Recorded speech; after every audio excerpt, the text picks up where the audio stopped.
យើងនិយាយថាវាអត់បានឆ្លើយតបនឹងអ្វីដែលជាបំណងប្រាថ្នាទៅតាម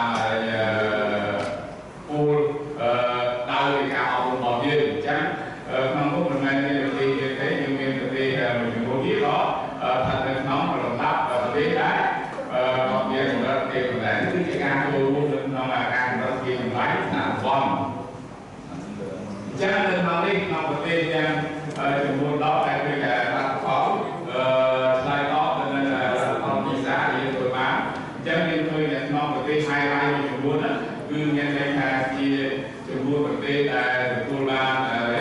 កម្រិតមួយដែលអាចថាជាស្តង់ដារដូចជាការទទួលយកសម្រាប់យើងយកទៅធ្វើជាមុនដែរក្នុងយើងក្នុងការអនុវត្តនៅក្នុងសកម្មភាពអប់រំរបស់យើងដែរអញ្ចឹងក្នុងនេះយើងមិនបាននិយាយដល់ដូចប្រទេសឆ្ងាយដូចជាអេធីអូពីឬកាណាដាអីទេគឺគ្រាន់តែប្រទេសមួយចំនួនដែលមុនដែររបស់យើងនៅក្នុងជុំវិញតំបន់គឺអាចជាប្រទេស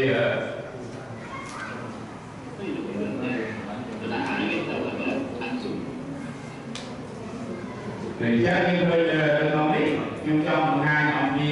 ការវិវត្តនៃការប្រើប្រាស់បច្ចេកវិទ្យាគឺមានន័យថាធ្វើឲ្យលទ្ធផលសិក្សារបស់សិស្សយើងគឺមានការរីកចម្រើនអញ្ចឹងដោយលទ្ធផលនៅក្នុងទីផ្សារនឹងដែរគឺមានន័យថាគឺការដែលយើងអនុវត្តកម្មវិធីអប់រំដែលប្រកបដោយពីចម្រុះដូចជាទំនើបដែលធ្វើឲ្យលទ្ធផលនៅប្រទេសមួយចំនួនវាចូលជាចំណាត់ថ្នាក់ដែលវាជាគំរូមួយដែលយើងគួរតែយកមកអនុវត្តដើម្បីឲ្យឆ្លើយតបទៅនឹងសកម្មភាពអប់រំរបស់យើងនៅពេលខាងមុខអញ្ចឹងនៅក្នុងនេះជាកិច្ចការមួយដែលមានប្រឡាក់មានន័យថាគេ digital textbook អញ្ចឹងនៅកូរ៉េគឺជាប្រទេសមួយដែលមានលំដាប់ជឿនលឿនទៅលើពិភពលោកក្នុងការវិសាញជាការថាជា digital textbook សម្រាប់ធ្វើការផ្សព្វផ្សាយឬចែកចាយនៅក្នុងអននៅកម្រិតអប់រំរបស់គេនៅក្នុងសិក្សាបាទអញ្ចឹងយើងយកទៅនៅក្នុងវិសាមញ្ញគឺជាសកម្មភាពដែលយើងស្គាល់ពីក្នុងដែលយើងទៅលេងតាមប្រាជ្ញាអញ្ចឹងនេះក៏ជាលទ្ធផលមួយដែលបង្ហាញអំពីការប្រើប្រាស់ digital គឺវានាំឲ្យធ្វើឲ្យការបង្រៀនក៏ដូចជាការរៀនរបស់សិស្សវិទ្យាគឺសម្រាប់នៅគោលដៅនៃការអប់រំរបស់ទីមួយរបស់គេអញ្ចឹងនៅក្នុងនេះជាការបង្ហាញអំពីការអប់រំមួយដែរនៅជានៅកូរ៉េមានន័យថាគឺបានមកមុខលើផ្នែកចែកជា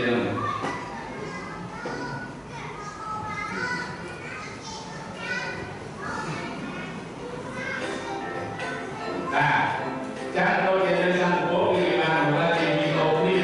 សម្រាប់ជួយដល់អបអរសាទរដូចជាដំណើរការនេះនិងរៀនរបស់គ្រូដូចជាសាស្ត្រាចារ្យរបស់គេអញ្ចឹងនៅក្នុងនេះគឺជាគំរូម៉ូដែលមួយដែលធ្វើឡើងវិសាការសម្រាប់បង្ហាញពីការរៀនដែលជាដូចជាការគិតមានរកជំនួសនៅក្នុងប្រអប់នោះគឺជាការដែលបង្ហាញកម្មវិធីជាវីដេអូនេះក៏ជា animation ដែលធ្វើឲ្យ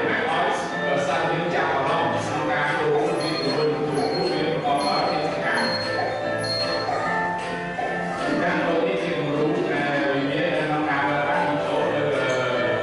នៅខាងសិង្ហបុរី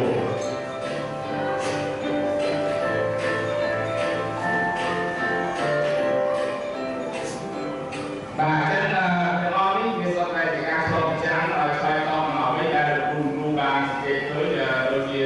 គ្រូសៃហាដូចជាគ្រូមនីរតដែលបានបង្ហាញអំពីអ្វីទៅដែលហៅថាការអប់រំបែប digital ដូចជាសម្ភារៈ digital ដែលជំរុញក្នុងការបង្រៀនរបស់យើងឲ្យកាន់តែមានប្រសិទ្ធភាពដោយនៅក្នុងនេះគឺយើងនិយាយអំពីសកម្មភាពរៀនមួយនៅក្នុង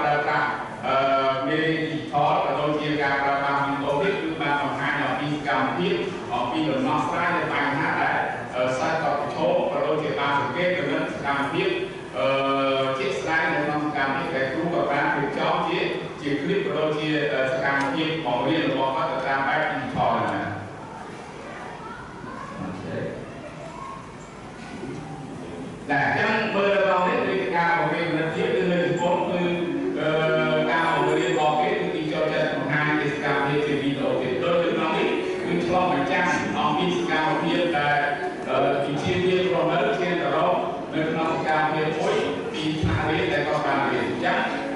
នេះជាការសិក្សាកំណត់ជាមួយដែលវាធ្វើឲ្យសិស្សក៏ស្រាវជ្រាវបានពីទស្សនៈទៅក្នុងជីវភាពប្រមើលរបស់គាត់តាមរយៈសកម្មភាពដែលគ្រូបានរៀបចំពីសម្រាប់សិក្សាឬពីសម្រាប់បង្រៀនរបស់គាត់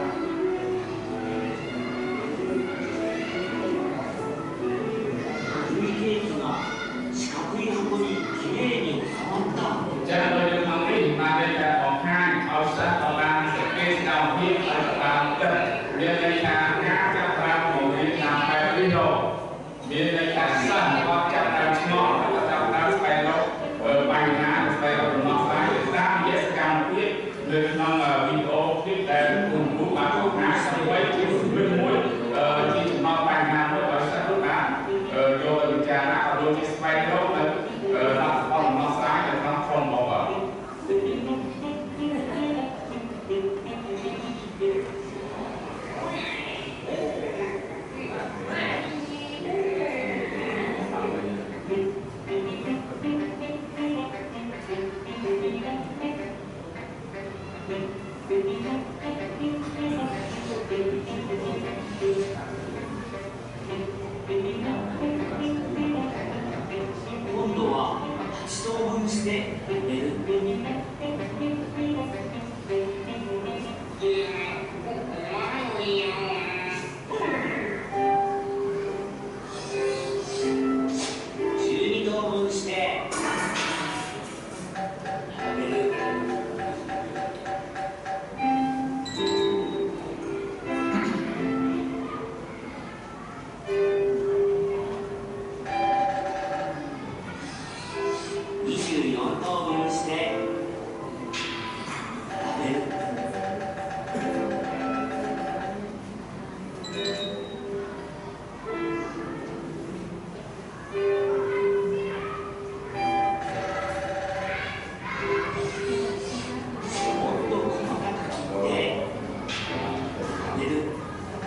để không bỏ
lỡ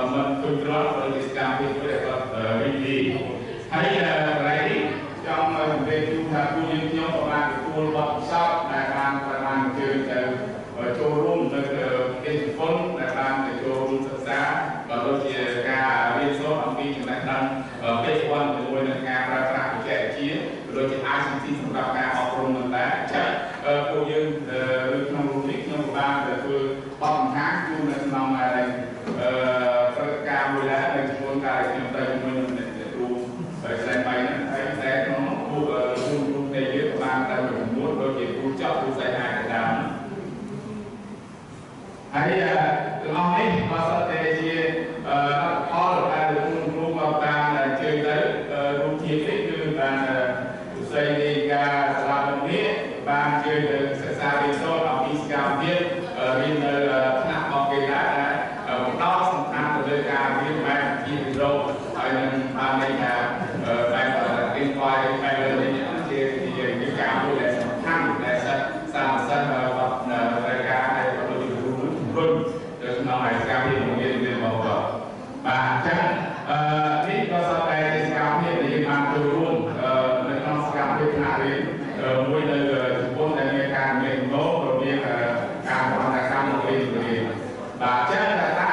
អ្វីដែលជាសកម្មភាពរបស់យើងនៅក្នុងបំណាក់សតវត្សទី21គឺមានន័យថាយើងចាប់ផ្ដើមធ្វើការសិក្សាដូចជាសិក្សាស្រាវជ្រាវដែលហៅថា lesson study បើយើងនិយាយទៅក្នុង